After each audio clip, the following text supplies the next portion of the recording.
Hello and welcome. Let's learn about frequency tables. First, let's talk about why you would create a frequency table. When we collect data, it is usually very disorganized. And a frequency table helps us organize specifically categorical data. For instance, suppose if I were to ask my friends what their favorite food is, might get a list that looks something like this.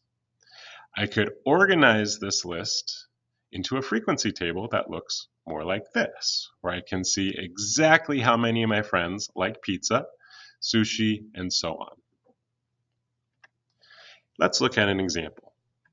Here we have a table of values, and this table shows us the top 10 most popular movies.